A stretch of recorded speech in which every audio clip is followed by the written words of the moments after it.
জানেন সবাই এসআইআর চলছে। এ ব্যাপারে দু লাইন কথাটা বলে নেই, পরে ভুলে যাব।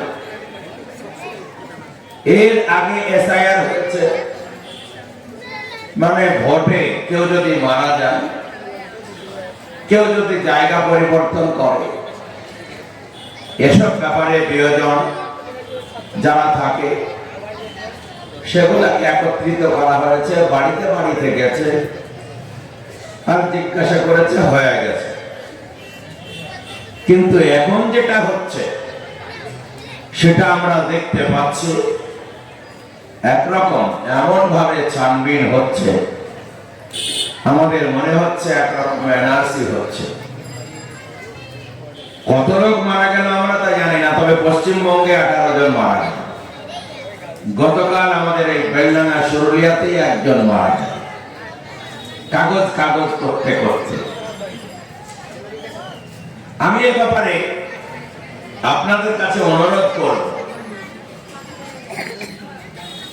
আপনারা খুব সতর্ক থাকবেন, কান খাড়া রাখবেন, খুব যোগ্য লোক দিয়ে ফর্মটা ফিল আপ করিয়ে নিয়ে আপনারা বিএলওকে জমা দেবেন। আপনারা ভালো করে লক্ষ্য করে দেখেছেন, যাদের 2002 সালে অস্তিত্ব আছে, নাম আছে, আবার 25-এ নাম আছে, বলছে সমস্যা না, ভালো কথা। আবার যাদের 2025-এ নাম আছে, তাদের বাপের মায়ের কিংবা দাদু দাদের নাম আছে 2002-এ, তাদেরও সমস্যা নেই। আবার গত শনিবারে বলেছে, যাদের 2025-এ নাম আছে আর তাদের মাতা পিতা, দাদু দাদি, নানা নানি এবং চাচা মামু পর্যন্ত যাদের নাম আছে, তাদেরও সমস্যা নেই। তাহলে এখানে আমাদের কোনো সমস্যা থাকার কথা না, কিন্তু ওদের নিয়ত তো খারাপ। ওরা যেন তেন প্রকারে পাক লাগিয়ে আপনাকে চেষ্টা করবে ভোটের অধিকার থেকে বঞ্চিত করা। ভোটের মাধ্যমে এখানে নেতা নির্বাচিত হয়, প্রধান, মেম্বার, এমএলএ, এমপি, ওরা চাইতে সব আমাদের লোক দিয়ে আমরা নির্বাচন করব। মুসলমানরা যেন এই নির্বাচন করতে যে অংশীদার না, এটা হলো আসল উদ্দেশ্য। বুঝতে পারছেন না? আমরা নিজে নিজেই আমাদের লোকগুলা নির্বাচন করবো, ওরা গোলামের মতো থাকবে, এই উদ্দেশ্য নিয়ে ওরা এমন কাজ করছে। আমরা কেউ বাংলাদেশ থেকে আসিনি, সেখান থেকে আমরা যাইও, আমাদের সেখানে কোনো প্রয়োজন নয়। যারা এসেছে তারা ভালো করেই বুঝছে। আমি আপনাদের কাছে জমিয়ত উলামায়ে হিন্দের তরফ থেকে বলবো, এখানে মাওলানা আহমদ সাহেব আছেন, জাকির সাহেব আছে, রাশিদুল আছে, আরো আমাদের শফি মোল্লা আছে, এনারা সব আমাদের জমিয়তের কর্মী। ফর্মটা ফিল আপ এদের সাথে করিয়ে নেবেন, দেখিয়ে নেবেন কিছু গোলমাল হচ্ছে কিনা, তারপরে নিয়মিত সুন্দরভাবে আপনারা ফর্মটা অনলাইনে জমা করবেন। তারপরে যদি কিছু গোলমাল হয়,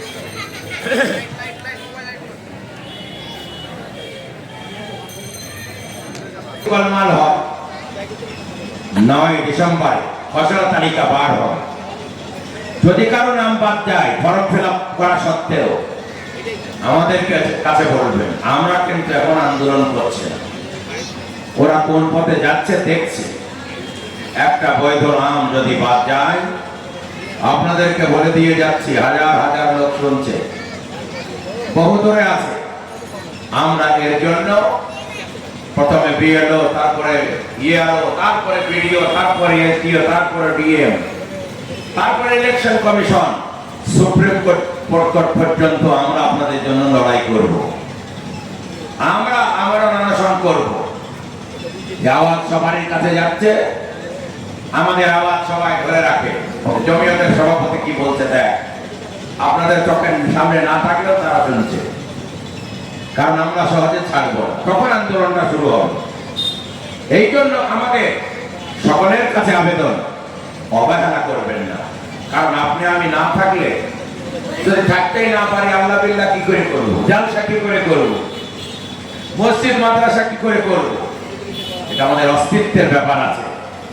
এই জন্য অবহেলা না করে আমাদের যারা কর্মী আছে ভালো লোক দিয়ে, শিক্ষিত লোক দিয়ে ফর্মটা ফিল আপ করে বাড়ির প্রত্যেকে, আপনাদের প্রতিবেশী, আপনাদের গ্রামবাসী, সে আপনার হিন্দু হোক মুসলিম হোক সবাইকে নিয়ে ফর্মটা ফিল আপ করে জমা দেবে। তারপরে আমরা ইনশাআল্লাহ দেখব। তবে জেনে রাখবেন আমাদের কিছু ত্রুটি আছে বইকে, না হলে এই আজাব আসবে কেন? আল্লাহ তাআলা পবিত্র কোরআনে বলেছেন, যাহারাল ফাসাদু ফিল বাররি ওয়াল বাহরি বিমা কাসাবাত আইদিন নাস। জলে আর স্থলে যে সমস্ত আযাব গজব মুসিবত তোমাদের উপরে আসছে, এগুলা তোমাদের কর্মের ফল। তোমরা কিছু পাপ করেছো, লিয়ুযিকাহুম বা'দাল্লাযী আমিলু, তোমরা যে বদ আমল করেছো সেই বদ আমলের কিছু সাজা আমি দুনিয়ায় দিই, লাআল্লাহুম ইয়ারজিউন, যাতে করে তোমরা সোজা হয়ে যাও। অন্য জায়গায় আল্লাহ বলছেন, মা আসাবা মিন মুসিবাতিন ফাবিমা কাসাবাত আইদিকুম, তোমাদের উপরে যে সমস্ত আপদ বিপদ মুসিবত আসে এগুলা সব তোমাদের কর্মের ফল। ওয়া ইয়াফু আন কাসীর, তবে আমি কিছু কর্মের ফলে সাজা দিই আর কিছু ছাড়ও দিই। এবার আপনারা বলবেন, মৌলভী সাহেব কই আযাব? আমরা তো ডায়রিয়াও দেখছি না, কলেরাও দেখছি না, আমরা তো বিরাট বড় বন্যাও দেখছি না, ভূমিকম্পও দেখছি না, আযাব তো দেখছি না। আল্লাহর আযাব একরকম হয় না, আল্লাহর আযাব কঠিন। এই যোগী মোদী অমিত শাহ হিমন্ত এরা ছোটখাটো আযাব নয়। এনআরসি করবো বললো 350 লোক কাগজ খুঁজতে যেই মারা গেল। এবার পশ্চিমবঙ্গে এসআইআরে 17-18 জন এমনি মারা গেল, আতঙ্কে আত্মহত্যা করলো, এগুলাও আযাব। এই জন্য বলবো আমাদের উপরে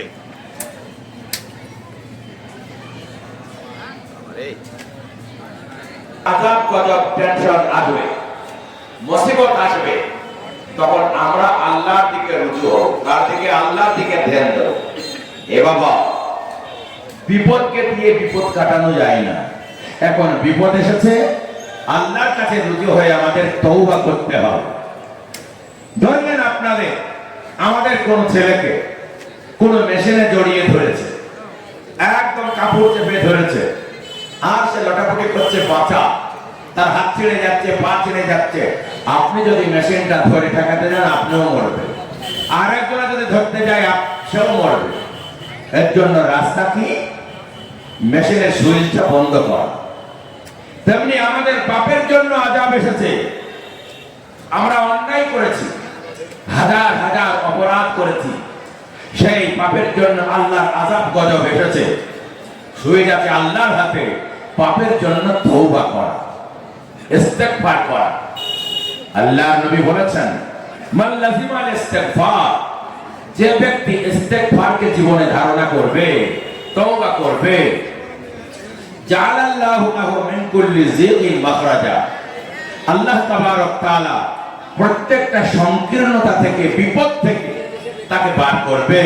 ওয়া মিন কুল্লি হাম্মিন ফারাজা, আল্লাহ তাবারক তাআলার নবী বললেন প্রত্যেকটা টেনশন থেকে তাকে মুক্তি দেবে। ওয়া রাযাকাহু মিন হাইসু লা ইয়াহতাসিব, এবং তাকে এমন ভাবে খাদ্যের বন্দোবস্ত করবে, নিরাপত্তার ব্যবস্থা করবে, সে জানতেই পারবে না এত রুজি, এত নিরাপত্তা কোথায় থেকে আসলো। এই জন্য বলবো, আমাদের পাপ বেশি হয়েছে, যার কারণে মাঝে মাঝে আমাদের পরীক্ষা হয়। আমরা পরীক্ষায় পাস করার জন্য বেশি করে আস্তাগফিরুল্লাহ পড়ব। এ বাবা, কি পাপ হয়েছে? আল্লাহর নবী বলেন, আমার উম্মতের মধ্যে যদি 3টে পাপ বেশি হয়ে যায়, 1 নম্বর যদি আমার উম্মতের মধ্যে মাদক দ্রব্য বেশি হয়ে যায়, 2 নম্বর যদি ব্যভিচার বেশি হয়ে যায়, 3 নম্বর যদি গান বাদ্য বেশি হয়ে যায়, তারা যেন আযাব গজব মুসিবতের অপেক্ষা করে। মাদক দ্রব্য মানে হলো মদ, গাঁজা, তাড়ি, হেরোইন, ভাঙ, এসব মিলিয়ে মাদক দ্রব্য বলা হয়। আল্লাহ তাবারক তাআলা কোরআনে 4 ধাক্কায় মাদকদ্রব্য হারাম করে দিয়েছেন। আল্লাহর নবী যখন পৃথিবীতে আগমন করলেন, এসে দেখলেন মানুষ বোতল বোতল মদ খাচ্ছে, নেশা করছে আর পাগলামি করছে। হযরত ওমর আল্লাহর নবীর কাছে জিজ্ঞাসা করলেন, ইয়া রাসূলুল্লাহ, ইয়া হাবিবাল্লাহ, আমরা যে মদ খাচ্ছে, আমাদের সাথীরা যে ব্যাপকভাবে মাদকদ্রব্য ব্যবহার করছে, এ ব্যাপারে কিছু বলুন, আর জুয়ার ব্যাপারে কিছু বলুন। আল্লাহর নবী কিছুই বললেন না। আল্লাহ তাআলা পবিত্র কোরআন নাযিল করলেন আর বললেন, ওয়ায়াসআলুনাকা আনিল খামরি ওয়াল মাইসির কুল ফীহিমা ইসমুন কাবীর। নবী গো, আপনাকে জিজ্ঞাসা করছে তারা মদ এবং জুয়ার ব্যাপারে। নবী আপনি বলে দেন, মদ খাওয়া এবং জুয়া খেলা এটা মহাপাপ। মানাফিউল লিন্নাস, সাময়িক একটুখানি তাদের উপকার হয়, মদ খেলে এনার্জি বাড়ে, কিংবা একটুখানি জুয়া খেললে কিছু উপার্জন হয়। ওয়া ইসমুহুমা আকবারু মিন নাফিহিমা, আমি আল্লাহ বলছি তাদের যে মাদকদ্রব্য ব্যবহার করছে, এই মাদকদ্রব্য এবং জুয়া, এতে যা উপকার আছে এই উপকারের থেকে অপকার ক্ষতি বেশি। যারা তোমার উম্মত হবে, এতে থেকে সরে আসা দরকার। হারাম বললেন না, কিন্তু হালকা করে ধাক্কা দিয়ে দিলেন। মদ লোকে খেয়ে যায়, জুয়া খেলেই যায়। আল্লাহ তাবারক তাআলার নবীর একজন সাহাবী, আবার আপন জামাতা আপন জামাই হযরত আলী আব্দুর রহমান ইবনে আউফের বাড়িতে দাওয়াত খেতে গেছেন। সবাই মেনে ভালো করে খেয়েছেন। খাওয়ার পরে সবাইকে মদ দিয়ে দিয়েছেন। আমাদের যেমন দই মিষ্টি দেওয়া হয়, তখন মাদক দেয়া হতো। সবাই মদ খেয়েছে। মাগরিবের নামাজের সময় হয়েছে, সেখানে জামাত করে নামাজ পড়তে বসেছে। হযরত আলীকে ইমামত করতে দিয়েছে। হযরত আলী ইমামত করছেন। প্রথম রাকাতে সূরা ফাতিহার পরে সূরা কাফিরুন ধরেছেন, ভুল করে ফেলেছেন। তিনি বলছেন, কুল ইয়া আইয়ুহাল কাফিরুন আ'বুদু মা তা'বুদুন। এর মানে দাঁড়ালো, ও কাফেরের দল, ভালো করে শোনো, তোমরা যার ইবাদত করো আমরাও তার ইবাদত করি। আসলে ছিল লা আ'বুদু মা তা'বুদুন, তোমরা যার ইবাদত করো, উপাসনা করো, আমরা তার উপাসনা করি নাই। কাফেররা বলল, ভালোই কথা হলো। নামাজ শেষ হয়ে গেল। সবাই হযরত আলীকে বললেন, এমন কেন হলো? হযরত আলী বললেন, এই যে মাদক দ্রব্য সেবন করে নামাজে দাঁড়িয়েছিলাম, নেশাতে এমন হয়ে গেছে। দ্বিতীয় ধাক্কায় আল্লাহ বললেন, ইয়া আইয়ুহাল্লাযীনা আমানু লা তাকরাবুস সালাতা ওয়া আনতুম সুকারা। ও মুমিন বান্দাগণ, খবরদার তোমরা নামাজের কাছে যাবে না যখন তোমরা মাদক দ্রব্য সেবন করবে, নেশা অবস্থায় থাকবে। খবরদার তোমরা নামাজ পড়তে যেও না। এখনো হারাম হলো না, কেবলমাত্র নামাজ অবস্থায়, নেশা অবস্থায় নামাজ পড়তে মানা করা হলো। এখনো ব্যাপকভাবে মাদক দ্রব্য চলছে। আল্লাহ তাবারক তাআলা যখন দেখলেন সাহাবাদের ঈমান পাকাপোক্ত হয়ে গেছে, তাদের ঈমান পাহাড়ের মতো হয়ে গেছে, যতই ঝড় আসুক, যতই তুফান আসুক, এরা এখান থেকে আর হটবে না। তখন আল্লাহ তাআলা বললেন, ইয়া আইয়ুহাল্লাযীনা আমানু ইন্নামাল খামরু ওয়াল মাইসিরু ওয়াল আনসাবু ওয়াল আযলামু রিজসুম মিন আমালিশ শাইতান। ও মুমিন বান্দাগণ, তোমরা কান পেতে শোনো, নিশ্চয় মদ এবং নিশ্চয় জুয়া এবং নিশ্চয় কোন থানে মান্যত করা, তীর দিয়ে ভাগ্য নির্ধারণ করা, পাশা খেলা, এগুলা সব শয়তানের আমল, হারাম। ফাজতানিবু, এর থেকে তোমরা দূরে সরে যাও, এর থেকে বাঁচো। খবরদার এই পাপ তোমরা করবে না। হারাম হয়ে গেল। সেদিন থেকে মাদক দ্রব্য হারাম হয়ে গেল। মদিনায় যখন এই আওয়াজ চলল, মক্কাতে চলল, লোকে মদের বোতল আর মদের কলস সব টেনে দিল, রাস্তাতে পানির মতো স্রোত বইতে লেগে গেল। সেদিন থেকে সাহাবারা আর কোনোদিন মাদক দ্রব্য খায় নাই। আল্লাহর নবী বলেছেন পবিত্র জবানে, মান শারিবাল খামরা লাম ইয়াকবালিল্লাহু লাহু সালাতা 40 সাবাহা। নবী আমার বলেন, যে ব্যক্তি একদিন মাদক দ্রব্য পান করবে, মাদক দ্রব্য সেবন করবে, 40 দিন তার কোনো ইবাদত কবুল হবে না। ফাইন তাবা তাবাল্লাহু আলাইহি, তওবা করলে তওবা কবুল হবে। আবার যদি মাদক দ্রব্য ব্যবহার করে, 40 দিন তার কোনো দোয়া ইবাদত কবুল হবে না। তওবা করলে তওবা কবুল হবে।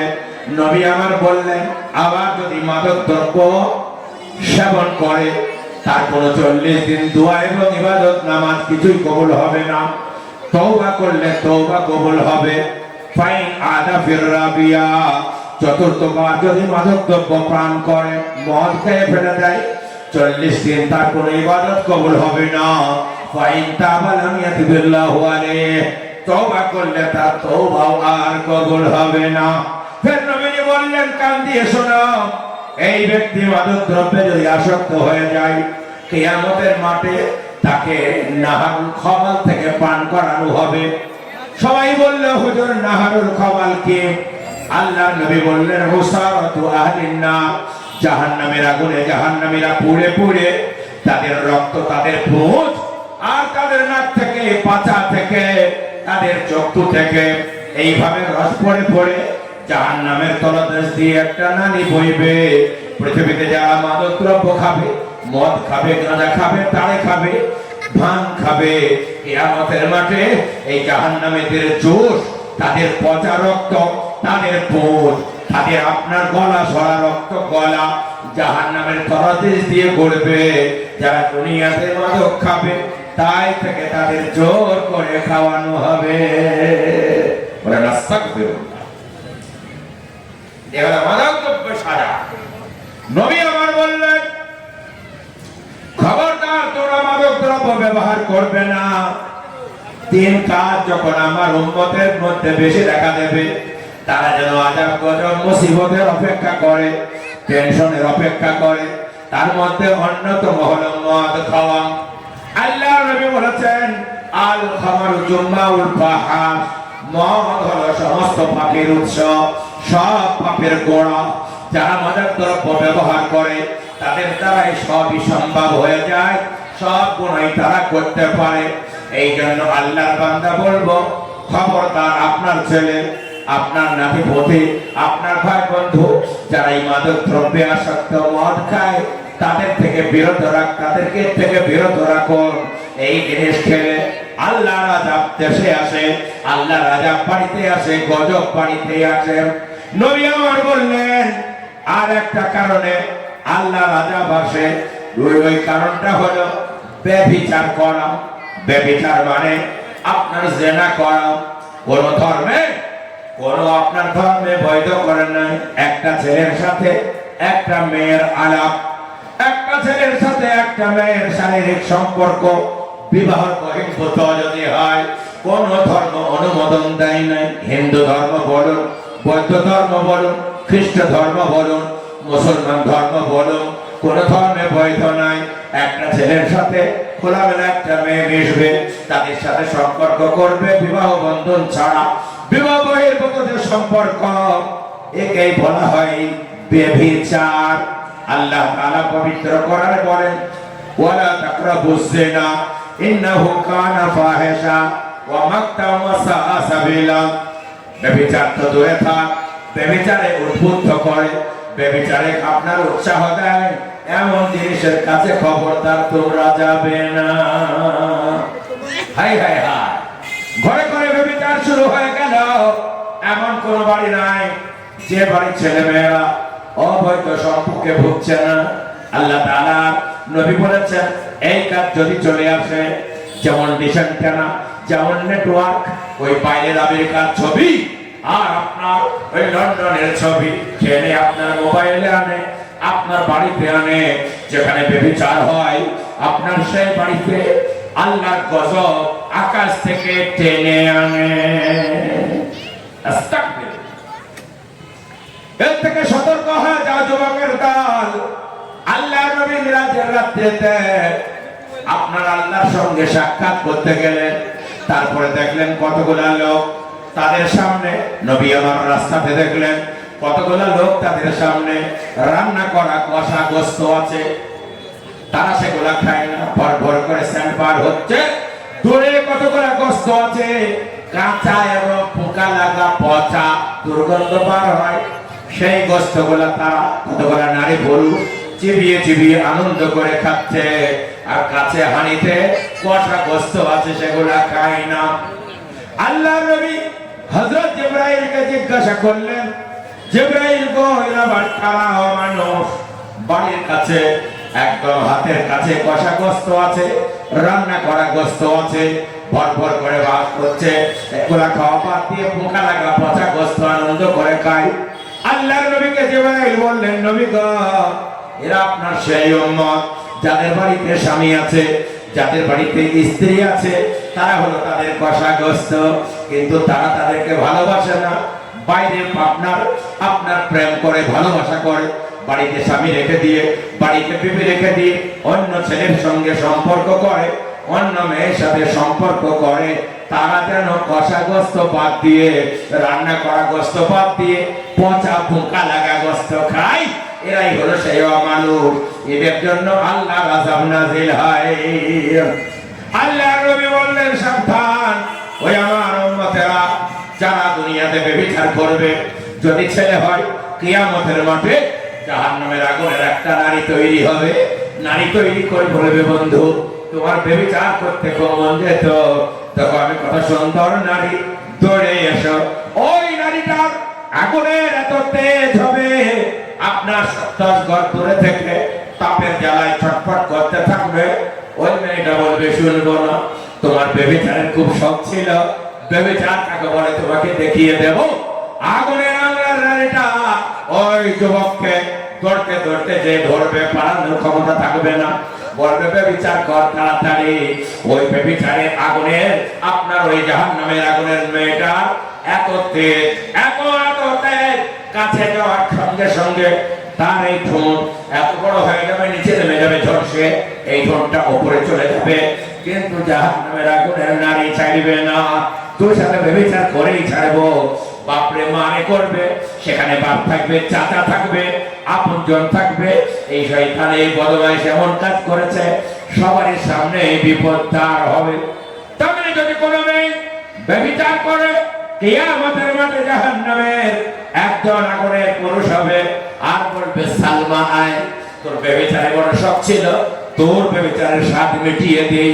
জাহান্নামের আগুনের ওই আপনার নারীটা আপনার জড়িয়ে ধরবে, তার সাথে আপনার ব্যভিচার করবে, তেমনি পুরুষটা ওই মেয়েটাকে ধরবে, ব্যভিচার করবে, আর ব্যভিচার করার ধরনে জাহান্নামের আগুনের বাচ্চা ওই মেয়েটার পেটে আসবে।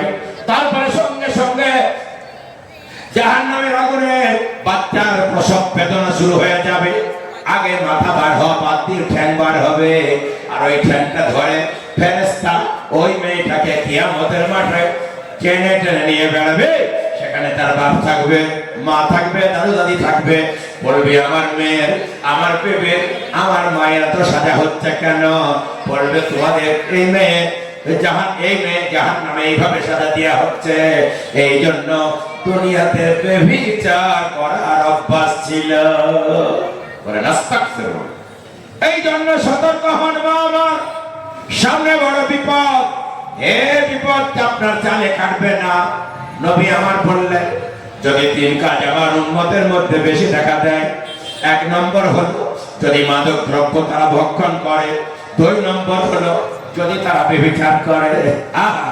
ব্যভিচারের পাপের এত সাজা, হযরত মুসা আলাইহিস সালাতু ওয়াস সালামের জামানায় একবার বৃষ্টি হলো না, অনাবৃষ্টি দেখা গেল, হযরত মূসা 70,000 লোক নিয়ে আপনার ইস্তিসকার নামাজ পড়তে গেলেন। নামাজ পড়েই যান আর দোয়া করেই যান, পানি আর হয় না। বুখারীর বর্ণনা, হযরত মূসা বললেন, আল্লাহ তুমি পানি দেবে না? বলে আমি পানি তো দেবই। বলে পানি হয় না কেন? আমি তোমার নবী দোয়া করছে। হযরত মূসাকে আল্লাহ বললেন, ও মূসা রে, তুমি 70,000 লোক নিয়ে নামাজ পড়তে এসেছো, ওদের মধ্যে একজন ব্যভিচার আছে, তার জন্য এই 70,000 লোকের দোয়া কবুল হয় না। হযরত মূসা বললেন, ও বাবা, তাহলে আমার দলের শয়তান ঢুকে পড়েছে।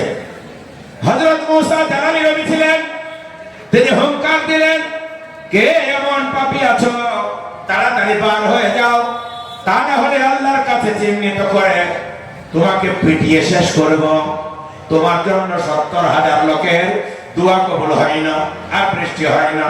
যে লোকটা পাপিষ্ঠ ছিল তার আর বুঝতে বাকি থাকলো না, দুই দিকে তাকিয়ে দেখলো কেউ বার হলো না। সে ভেবে নিল, এ পাপী আমি ছাড়া কেউ নাই। তাই তিনি মাথাটা নিচু করে বললেন, আল্লাহ গো, আমি যাদের সঙ্গে ব্যভিচার করতাম তারাই জানতো, আর তুমি জানতে এতগুলা লোকের সামনে আমাকে বেইজ্জতি করবে, আমি তা জানতাম না। আল্লাহ, আস্তাগফিরুল্লাহ, আস্তাগফিরুল্লাহ, এই কাজ আর জীবনে আমি করব না। আল্লাহ এতগুলা লোকের সামনে বেইজ্জতি করুন। তওবা করতে লাগলেন, কাঁদতে লাগলেন, চোখ দিয়ে পানি বার করতে লাগলেন। আল্লাহ তাবারক তাআলার দয়া হয়ে গেল, আল্লাহ তার তওবা কবুল করলেন।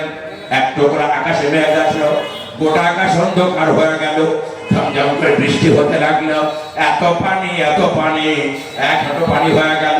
হযরত মূসা বললেন, আল্লাহ কেউ তো বার হলো না, আবার পানি উঠে হলো।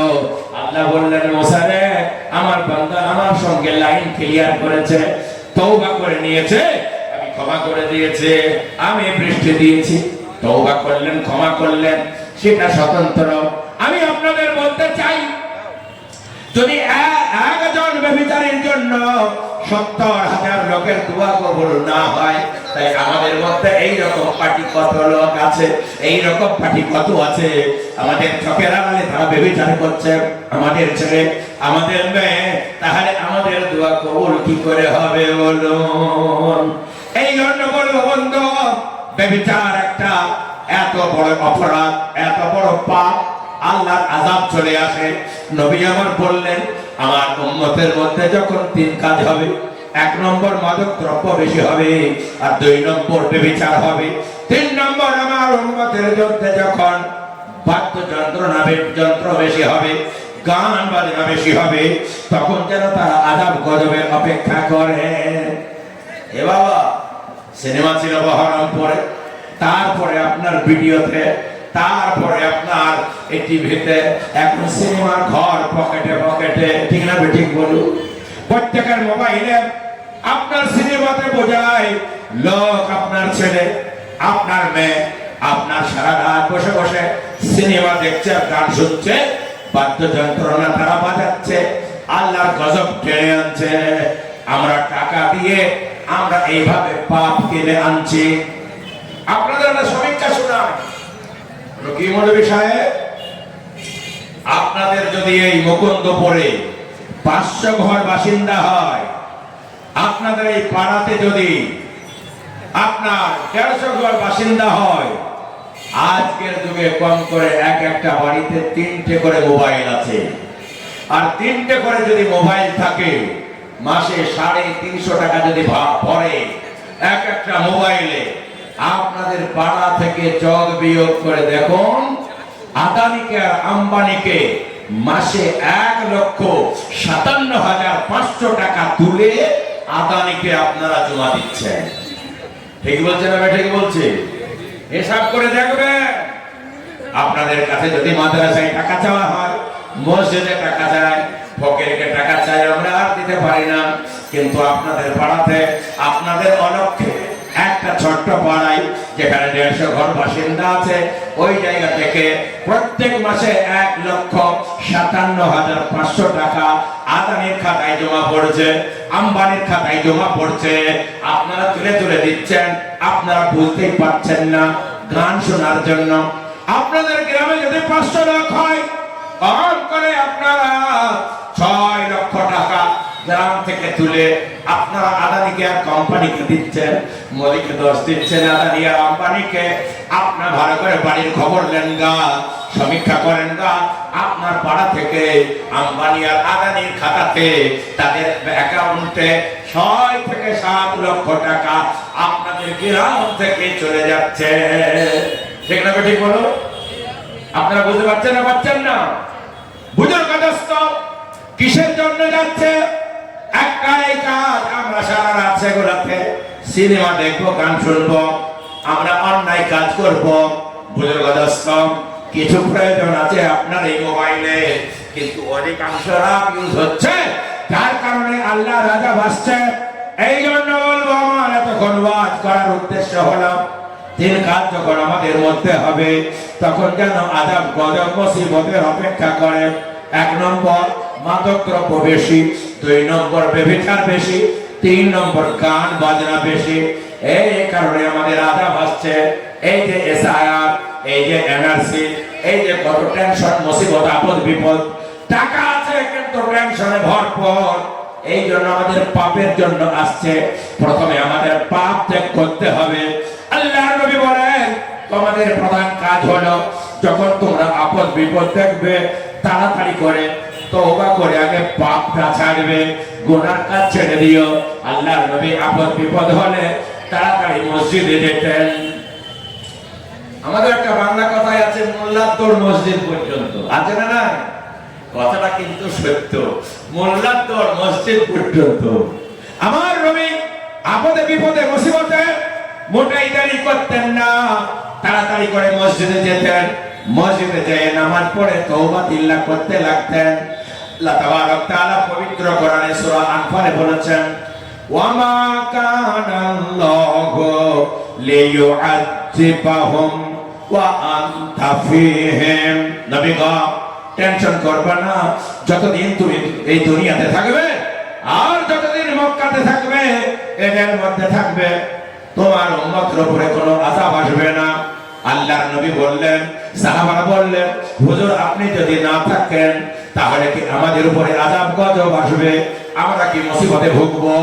আল্লাহ পরে নাযিল করলেন, ওয়া মা কানাল্লাহু মুআযিবাহুম ওয়া হুম ইস্তাগফিরুন।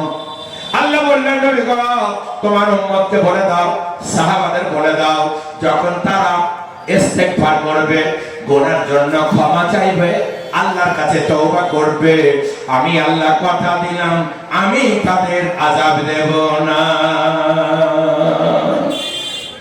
এই জন্য আমাদের অনেক পাপ হয়ে গেছে, আমাদের অনেক অন্যায় হয়ে গেছে।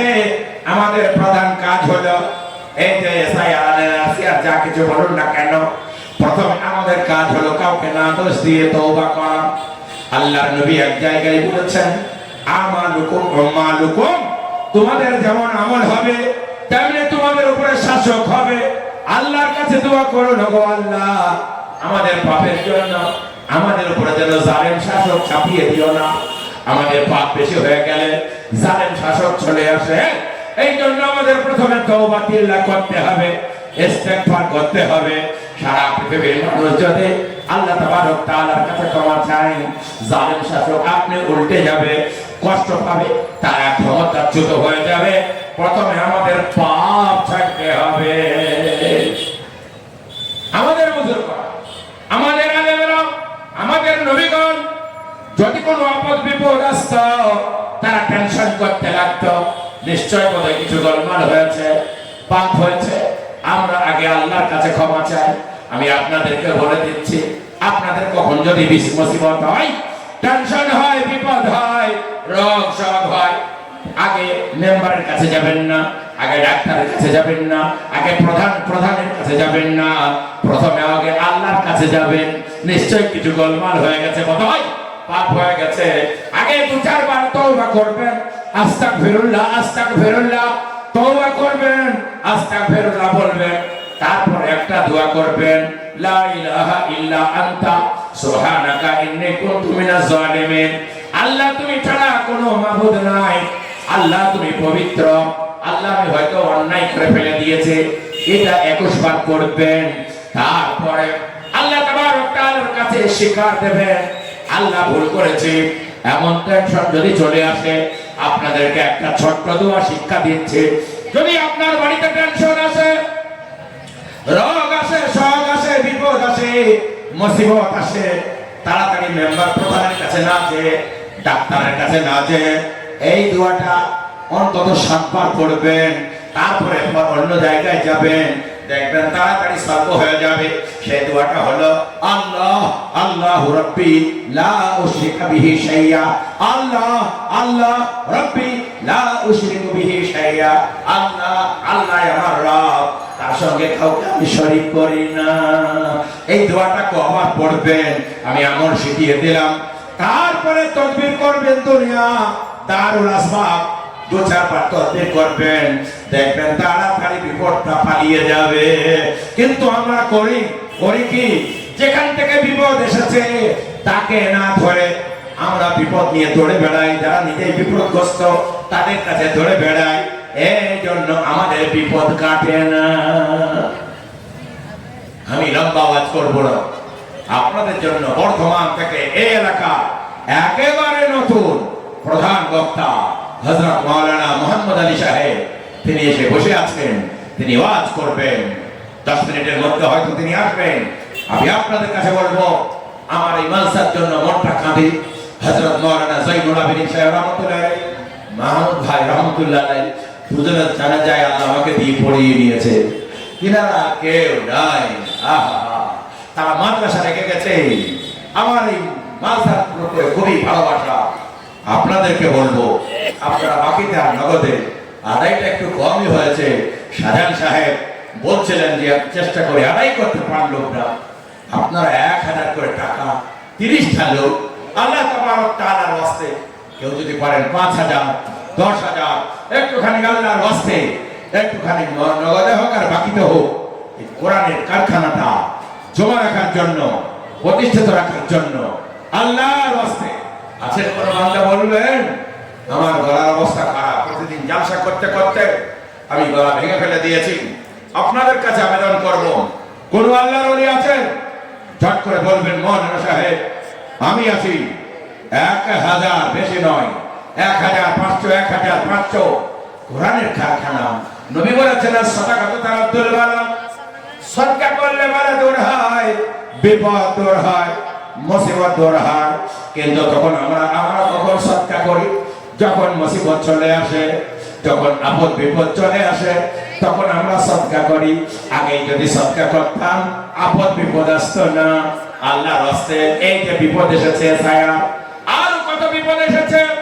আমাদের বাড়িতে টেনশন আছে, সদকা করলে নবী আমার বলেছেন as-sadaqatu tudfi'u ghadabar rabbi, সদকা করলে আল্লাহর রাগ থেমে যায়। আল্লাহ রেগে যায় বলে আমাদের উপরে আযাব গজব দেয়। সদকা করলে আল্লাহর গুসা থেমে যায়।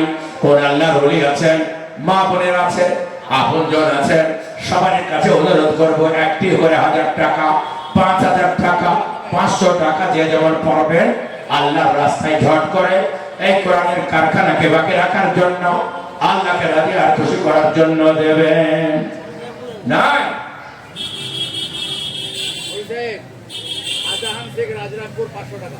শাহজাহান শেখ 1 নম্বরে রাজরামপুর 500 টাকা। শাহজাহান শেখ রাজরামপুর হতে 500 টাকা দিল তোমার রাহেতে। ভগবান দোয়া করে তাহার বদলেতে জান্নাতি বানায়া দিল নবীজির সাথে। আপদ বিপদে যদি পড়ে দুনিয়াতে, বাঁচাইয়া নিও আল্লাহ দানের রসিলাতে। ঝটঝট করে বলেন, ঝটঝট করে 1500, 1500, 2000, 5000। মফিজুল শেখ 500 টাকা। মফিজুল শেখ দেখো 500 দিল। এত জাহানে তাকে আল্লাহ রেখো তুমি ভালো। অগমনা তোমা করি শোন গরপানা, ক্ষমা করে দাও তার জীবনের গুনাহ। এই দান রেখো যেন তুমি করে জমা, কিয়ামতের মাঠে থাকে যদিও করে ক্ষমা। আমিন। বলে ভাই জট জট জট জট করে 1500 2000 যে যেমন পারব আল্লাহকে রাজি আর খুশি করার জন্য আল্লাহ তাআলা কোরআনে বলেন ইয়া আইয়ুহাল্লাযীনা আমানু হাল আদুল্লুকুম আলা তিজারাতিন তুনজিকুম মিন আযাবিন আলীম। এবারে আগে দিল বলেন ও মুমিন বান্দাগণ আসাদুল শেখ রাজরামপুর বাড়ি আর মৃত্যু বাপের নামে 1000 টাকা। আসাদুল শেখ দেখো রাজরামপুর হতে 1000 টাকা দিল মাদ্রাসা বানাতে। এই দানে হলো নাকি আব্বার জন্নতে এ জান্নাতি বানায়া দিও নবীজির সাথে। কোন মুসিবতে যদি পড়ে কবরেতে বাঁচাইয়া নিও আল্লাহ দানের বদলতে। আব্দুল লতিফ পশ্চিম পাড়া 2000 টাকা। আব্দুল লতিফ আল্লাহর বান্দা পশ্চিম পাড়া বাণী 2000 টাকা দিল অতি তাড়াতাড়ি। ওগো মওলা দোয়া করি শোনো গর পানি, ওগো মওলা দোয়া করো শোনো গর বানাও, ক্ষমা করে দিও তার জীবনের গুনাহ। আর দোয়া করে মওলা তাহার জন্নতে সহি সালামতে রেখো দুনিয়া বিছেতে। আপদ বিপদে যদি পড়ে দুনিয়াতে বাঁচাইয়া নিও আল্লাহ দানের ওসিলাতে আমিন। আর কোন আল্লাহর ওলি আছেন ঝট ঝট ঝট ঝট করে আল্লাহ তাবারক তাআলার ওয়াস্তে দিনকে বাঁচানোর জন্য বেনামি 500 টাকা। এ বেনামিতে আগে জন্নাম নাহি গেল জানা, 500 টাকা দিল শোনো ঘর বানাও। অল্প পানি দোয়া করি তাহার কারণ এহ পরকালে দেয় শান্তির জীবন। এতে উদ্দেশ্যে যে নিয়তে করিয়াছে দান, দানে অনুপাতে যেন নেকি পেয়ে যান আমিন। আসুন ভাই আর কোন আল্লাহর ওলি আছেন ঝট ঝট ঝট করে আল্লাহকে রাজি আর খুশি করার জন্য প্রধান বক্তা কিছুক্ষণের মধ্যে চলে আসবেন। আল্লাহ বলেন ইয়া আইয়ুহাল্লাযীনা আমানু হাল আদুল্লুকুম আলা তিজারাতিন তুনজিকুম মিন আযাবিন আলীম। ও মুমিন বান্দাগণ তোমাদের এমন এক ব্যবসার কথা শিক্ষা দেব না যে ব্যবসা করলে তোমরা আখিরাতে চরম আযাব থেকে বেঁচে যাবে। সে ব্যবসাটা হলো তুমিনুনা বিল্লাহি ওয়া রাসূলিহি, তোমরা আল্লাহর উপরে ঈমান আনো, আল্লাহ রাসূলের উপরে ঈমান আনো। ওয়া তুজাহিদুনা ফি সাবিলিল্লাহি বিআমওয়ালিকুম ওয়া আনফুসিকুম, আর তোমরা আল্লাহর দেওয়া মাল, আল্লাহর দেওয়া জান আল্লাহর রাস্তায় খরচ করো। যালিকুম খায়রুল লাকুম ইন কুনতুম তা'লামুন, এটা যে তোমাদের জন্য কতই না ভালো যদি তোমরা জানতে, যদি তোমরা বুঝতে। কত ভালো আল্লাহ নিজেই বলছেন ইয়াগফির লাকুম যুনুবাকুম, আমি আল্লাহ কথা দিচ্ছি তোমাদের সব গুনাহ মাফ করে সাফ করে দেব। তোমাদের কোন জীবনে গুনাহ রাখবো না, গুনাহ মাফ হয়ে যাবে। তারপরে ওই উদখিলুকুম জান্নাতিন তাজরি মিন তাহতিহাল আনহার, আর তোমাদেরকে এমন এক জান্নাত দেব যে জান্নাতের নিচে দিয়ে তলদেশ দিয়ে প্রবাহিত হবে দুধের নহর, মধুর নহর, শরবতের নহর। রফিকুল ইসলাম প্রধান নগদ 5000 টাকা। রফিকুল ইসলাম প্রধান এত 5000 পড়েছিলাম, আল্লাহ কবুল করেছে। নগদ 5000 টাকা। নারে তাকবীর। রফিকুল ইসলাম আল্লাহর বান্দা প্রধান যে ছিল 5000 টাকা দেখো তোমার রাহে দিল। ওগো ভাই দোয়া করি তাহার জন্নতে সহি সালামতে রেখো দুনিয়া পিছেতে। আর দোয়া করি মওলা শোনো ঘর বানাও, ক্ষমা করে দিও তার জীবনের গুনাহ। আপদে বিপদে যদি পড়ে দুনিয়াতে বাঁচাইয়া নিও আল্লাহ দানের বদৌলতে এ সত্তার গফার তুমি সব থেকে দাতা মাফ করে দিও তার যত গুনাহ খাতা এ ব্যবসা বাণিজ্যে তার উন্নতি দানিও ও গো আল্লাহ তার দান কবুল করিও আমিন। মজিবুর মাস্টার নগদ 2000 টাকা আর ওয়াদা 3000। মজিবুর মাস্টার 5000, নগদ 2000, মোট 5000। এই তুমি অঞ্চল সভাপতি। অঞ্চল সভাপতি মজিবুর ছিল, সব মেলে 5000 টাকা দিয়ে গেল। ওগো ভাবি দোয়া করি তাহার জন্যতে এ সহি সালামতে রেখো দুনিয়া পিছেতে আর দোয়া করি মৌলা তাহার জন্যতে এ জান্নাতি বানায়া দেবে নবীজির সাথে আর দোয়া করি মৌলা শোনো গো রব্বানা তাকে যেন তুমি মৌলা কখনো ভুলো না। বলেন আমিন। আসে 5000, 2000। ইনায়েতুল্লাহ সাহেব 10000 টাকা ওয়াদা। নবগ্রামের ব্লক সভাপতি ইনায়েতুল্লাহ সাহেব 10000 টাকা। বলে নারায়ে তাকবীর। নবগ্রামের ইনায়েতুল্লাহ তায়হের 10000 টাকা দিল কোরআনের খাতির। ওগো মওলা দোয়া করি তাহার জন্যতে সহি সালামতে রেখো দুনিয়া বিচেতে কোন মুসিবতে যদি পড়ে দুনিয়াতে বাঁচাইয়া নিও আল্লাহ দানের বদৌলতে তার জন্য আমি পাপি দোয়া করি খাস সুখ আর শান্তি যেন দিও 12 মাস। আমিন। বলে বন্ধু এই দেখেন 5000 হলো 10000।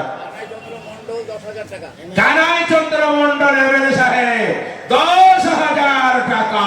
বলে নারায়ে তাকবীর। কানাই চন্দ্র মন্ডল দেখো এমএলএ যে ছিল এ 10000 টাকা দেখো তোমার রাহে দিল। ও গো বাড়ি দোয়া করি তাহার জন্যতে সহি সালামতে রেখো দুনিয়া পিছেতে তার জন্য আমি পাপি দোয়া করব কত তাকে যেন সুখ দিন তোমার মনের মতো আর দোয়া করি মওলা তাহার জন্যতে হেদায়েত দিও তাকে তোমার মনের মধ্যে। আমি আসো আর কোন আল্লাহর নিয়ে আছে। সাইফুল শেখ পশ্চিম পাড়া 500 টাকা। সাইফুল শেখ দেখো পশ্চিম পাড়া হতে 500 টাকা দিল তোমার রাহেতে। মেয়েদের কাছে লোক গেল, মাদের কাছে দুটো ছাত্র পাঠালাম, প্রাণ খুলে দান করেন, আমরা একটু দোয়া করে দিই। বেনামে 1000 টাকা। এ বেনামেতে আগে নাম নাহি গেল জানা 1000 টাকা দিল শোনো গো রব্বানা। ওগো ভারি দোয়া করি তাহার জন্যতে এ জান্নাতি বানায়া দেও নবীজির সাথে এ সত্তার গফার তুমি সব থেকে দাতা মাফ করে সাফ কর যত গুনাহ খাতা। আমিন। আসুন ভাই আর কোন আল্লাহর ওলি আছেন ঝট করে আগিয়ে আসবেন। আয়ুষ শেখ ফারাজি পাড়া 1000 টাকা। আয়ুষ হ্যাঁ বাবা ফারাজি পাড়া। ভাই ফারাজি পাড়ার আয়ুষকে হতায় হাতে এক কত 1000 টাকা দিল তোমার খাতির। এই দান হলো নাকি আব্বার জন্নতে জান্নাতি বানায়া দেও নবীজির সাথে আর দোয়া করি মওলা তাহার জন্নতে সহি সালামতে রেখো কবর পিছেতে কোন মুসিবতে যদি পড়ে কবরেতে বাঁচাইয়া নিও আল্লাহ দানের রসিলাতে। আমিন। আমাদের ডাক্তার বাবু সালাহুদ্দিন হক সাহেব এসেছেন, তেনাকে আমাদের তরফ থেকে মোবারকবাদ জানাচ্ছি। আল্লাহ তাআলা হায়াত রাখুন। 2000 টাকা। নূর কালবা বাবা দেখো পর্দার আড়াল হতে 2000 টাকা দিল তোমার রাহেতে। ওগো মওলা দোয়া করি তাহার জন্যতে জান্নাতি বানায়া দেও মা খাদিজার সাথে। ওগো মাওলা দোয়া করি শোনো গো রব্বানি, তাকে ধ্যান পাঠিয়ে দেও জান্নাতের রানী। আপদ বিপদে যদি পড়ে দুনিয়াতে, বাঁচাইয়া নিও আল্লাহ দানের বদলতে, আমিন। আসো। এজাজুল মন্ডল মেহেদিপুর বাড়ি 5,000 টাকা। এজাজুল মন্ডল মেহেদিপুর 5,000 টাকা।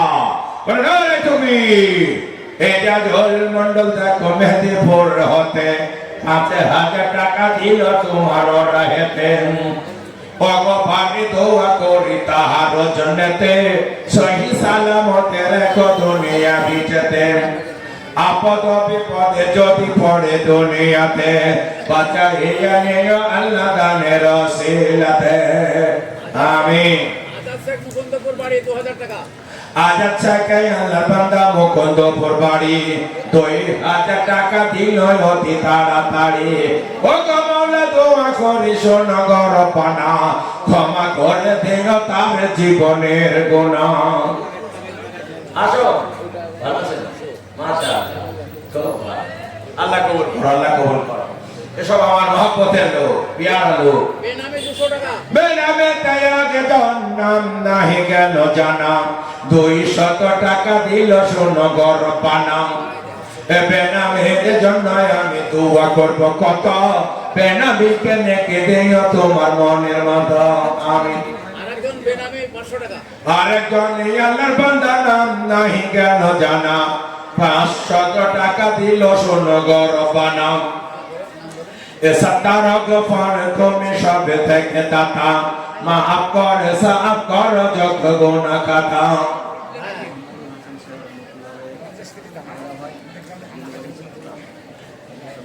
বেলবাড়ির সত্তার সাহেব মাহমুদ ভাইয়ের ভাইরা ভাই 1,000 নগদ। এ বেলবাড়ির সত্তার সাহেব 1,000 দিল, দুনিয়াতে তাকে আল্লাহ রেখো তুমি ভালো। ওগো মাওলা দোয়া করি তাহার জন্নতে, জান্নাতি বানায়া দেও নবীজির সাথে। আর দোয়া করি মাওলা তাহার কারণ, ইহ পরকালে দিও সুখের জীবন। দানের পরিমাণ হলো 1,000, ওগো মাওলা তাহার উপর হইও না গো বেজার। আইন শেখ রামেশ্বরপুর বাড়ি নগদ 500 টাকা আর 50 কেজি ধান গদা। শাহিন শেখ আর ওর শ্বশুরের নামে আর শাশুড়ির নামে রামেশ্বরপুর। রামেশ্বরপুর। রামেশ্বরপুর আল্লাহর বান্দা শাহিন শাহকে ছিল 500 আর আগে দাম তোমার রাহে দিলাম। ওগো ভাই দোয়া করি তাহার জন্নতে, সহি সালামতে রেখো দুনিয়া বিচতে। আপদ বিপদে যদি পড়ে দুনিয়াতে, বাঁচাইয়া নিও আল্লাহ দানের ওসিলাতে। এ সত্তার গফার তুমি সব থেকে দাতা, মাফ কর সাফ কর যত গুনাহ খাতা, আমিন। সাত্তার শেখ বিলবাড়ি 1,000 টাকা। সাত্তার শেখ দেখো বিলবাড়ি হত এত হয়ে গেছে, এটা লিখে দিলাম। আর কি আছে? বেনামিতে একজন 500 দিল, দুনিয়াতে তাকে আল্লাহ রেখো তুমি ভালো। এ 500 টাকা বলে করিও না হেলা, উদ্ধারিয়া নিও আল্লাহ বিপদের বেলা, আমিন। আর কে আছেন? আজিজুর রহমান মুকুন্দপুর 1,000 টাকা। আজিজুর রহমান দেখো মুকুন্দপুর হতে 1,000 টাকা দিল তোমার রাহেতে। ওগো ভাবি দোয়া করি তাহার জন্নতে, সহি সালামতে রেখো দুনিয়া বিচতে। এ সত্তার গফার তুমি সব থেকে দাতা, মাফ করে দিও তার যত আছে কথা, আমিন, আমিন। আসুন এবার আমি চলবো, ডাক্তার সাহেব কিছু কথা বলবেন, আলোচনা করবেন, তারপরে প্রধান বক্তা আসবেন। আমি ডাক্তার সাহেবকে বলবো, আপনাকে আমরা ধন্যবাদ জানাই যে এই ধরনের মাদ্রাসা জালসা সভাতে একজন বিজ্ঞ ডাক্তার হয়েও তিনি আমাদের এই দিনের ব্যাপারে খেয়াল রাখেন, তিনি মাদ্রাসা ছাত্রদের দিকে ধ্যান রাখেন। শুধু এখানে নয়, উনি প্রত্যেকটা মাদ্রাসা জরুরি আছে আর অন্যান্য মাদ্রাসাতে খেয়াল রাখেন। তেনাকে আপনারা মোবারকবাদ জানাচ্ছি। বলছে। এখন ডাক্তার বাবুকে বেশ দিয়ে বরণ করে নিচ্ছে আমাদের মাদ্রাসা প্রধান শিক্ষক এই ইউনিটের জমিয়তের সেক্রেটারি জনাব মৌলানা আহমদ সাহেব। ডাক্তার সাহেবকে আমরা অতীব ধন্যবাদ এবং মোবারক জানাবো। তিনারা ডাক্তার মানে জানেন আজকের দিনে কত বিজি, হাজার হাজার রোগী, হাসপাতালে ডিউটি করতে হয়, বিভিন্ন চেম্বারে যেতে হয়, বিভিন্ন আপনার টাকা যা থাকে, তার সত্ত্বেও সেই টাকা যাকে বেঁচে রেখে আমাদের এই মজলিসে এসে আমাদের ধন্য করেছেন। ডাক্তার সালাউদ্দিন আমার শিশুদের ডাক্তার কত ইমার্জেন্সি থাকে, আমাদের ধন্য করেছেন। এইভাবে তিনি আজীবন খিদমত করুন। আমি ওনার জন্য অপেক্ষা করছিলাম। মৌলানা সাকাত সাহেবকে দিয়ে আমাদের মাদ্রাসার একটা আমন্ত্রণ পত্র দিলাম। আমরা প্রান্তিক এলাকায় কাশীপুর রেজিনগর থেকে ভিতরে একটা মাদ্রাসা করেছি, মডেল মাদ্রাসা। 16 বছর বয়সে মাধ্যমিক এবং হাফেজ পাস করাচ্ছি। এর তিনার ছেলেও পড়ে, এটাকে মডেল মাদ্রাসা বলছে। মাধ্যমিক, উচ্চ মাধ্যমিক, গ্রাজুয়েশন ছাত্রদের শর্ট কোর্স আলিম বানানো হচ্ছে। আপনারা জানেন এনেও অনেক ছেলে দিয়েছেন, ওখানে এখানকার ছেলেরাও পড়ে। আপনাদের কাছে অনুরোধ করবো 30 নভেম্বর জালসা ডাক্তার সাহেবের কাছে আবেদন করেছি, একটু দৃষ্টি আকর্ষণ করছি, যদি সম্ভব হয় কোনো সময় আমাদের দেখবেন ছেলেগুলা কিভাবে সমন্বিত শিক্ষা ব্যবস্থা, 17 জন বিষয় ভিত্তিক মাস্টার, 29 জন আপনার আরবি শিক্ষক এবং 4 জন আন্তর্জাতিক হাফেজ, 2 জন গেটম্যান, 4 জন বাবুর্চি, 700 ছাত্র, এইভাবে রেখে চালাচ্ছি। ডাক্তার সালাউদ্দিন সাহেবকে বলবো সেখানেও একটুখানি মাথা দেবেন, একবার দেখে আসবেন আমাদের মডেল মাদ্রাসা। 16 বছর বয়সে কিভাবে কম্পিউটার এবং মাধ্যমিক এবং হাফেজ করাচ্ছি। তারপরে ছেলেরা ডাক্তার হোক, মাস্টার হোক, আলেম হোক, তাদের ব্যাপার আমরা প্রথম ভিড়টা করে দিচ্ছি। এটা বাংলাদেশ আছে, অন্য জায়গায় আছে। আমরা এই প্রান্তিক এলাকাতে শুরু করেছি, এখানকার ছেলেরাও করছে, অনেকে আছে। আপনাদের কাছে অনুরোধ করব, আপনারা এই মাহমুদনগর মাদ্রাসা এইভাবে নিজের চোখের মনের থেকেও ভালোবাসবেন, দেখবেন। প্রত্যেকটা মাদ্রাসা হলো কোরআনের কারখানা। এখান থেকে হাফেজ সাপ্লাই দেওয়া হয়, আলেম সাপ্লাই দেওয়া হয়, ইমাম সাপ্লাই দেওয়া হয়, কোরআনের কারি সাপ্লাই দেওয়া হয়।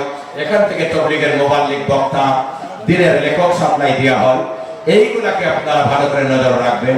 এখান থেকে হাফেজ হয়।